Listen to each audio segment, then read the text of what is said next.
বাংলাদেশ ভারত সীমান্তে পুশিন মানবিক সংকটের পাশাপাশি কূটনৈতিক ও আঞ্চলিক নিরাপত্তার জন্য উদ্বেগজনক বলে মত নিরাপত্তা বিশ্লেষকদের। তাদের দাবি বিষয়টি শুধু সীমান্ত ব্যবস্থাপনার নয়, বরং দুই প্রতিবেশী দেশের পারস্পরিক আস্থা ও আন্তর্জাতিক ভাবমূর্তির সঙ্গেও জড়িত। পরিচয় ও নাগরিকত্ব যাচাই ছাড়া ভারত থেকে যেভাবে পুশিং করার চেষ্টা হচ্ছে তা আন্তর্জাতিক মহলে জানাতে বাংলাদেশ সরকারকে জোর প্রচেষ্টা চালানো উচিত বলেও জানান বিশ্লেষকরা। FM বাইজিদের রিপোর্টে বিস্তারিত।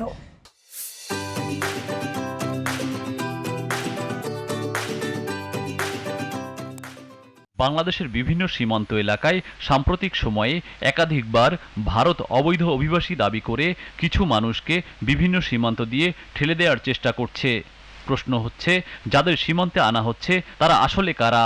তাদের নাগরিকত্ব কিভাবে নির্ধারিত হবে?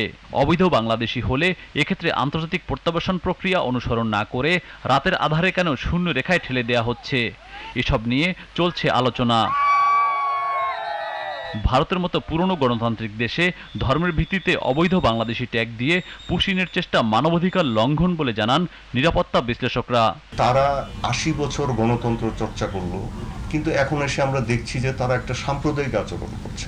ধর্ম শুধু তাদের বিষয় হয়ে দাঁড়িয়েছে। সারা পৃথিবীকে এটা জানাতে হবে, জাতিসংঘ বলেন, অন্যান্য আমাদের বন্ধু রাষ্ট্রকে বা আন্তর্জাতিক মহলকে, যে ভারত একটি গণতান্ত্রিক দেশ হিসেবে মানবিক দিকগুলোকে মানছে না। তারা যদি তারা অবৈধও হয়, কথার কথা ধরি, তারপরেও তারা তাদের সাথে এভাবে আচরণ করতে পারে না যে তাদেরকে আমরা একটা জিরো লাইনে ঠেলে দিলাম।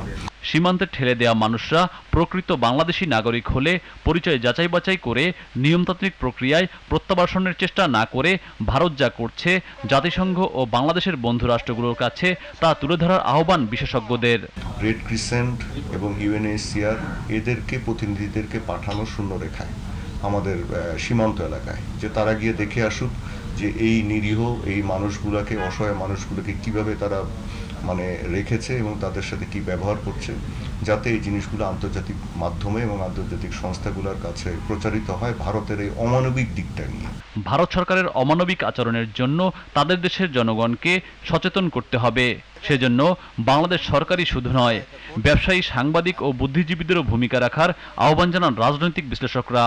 ভারতের জনগণের মধ্যে কিন্তু এই নিউজটা পৌঁছানো যে এটা ইল্লিগাল একটা কাজ হচ্ছে, তোমার সরকার যা করছে এটা আনলফুল এবং তোমারই ক্ষতি হবে আজকে না হয় কালকে।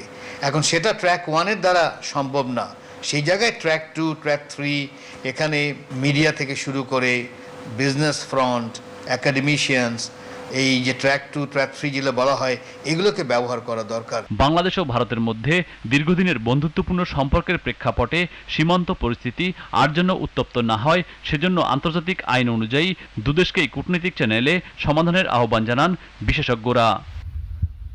FM Bayezid, GTV news, Dhaka.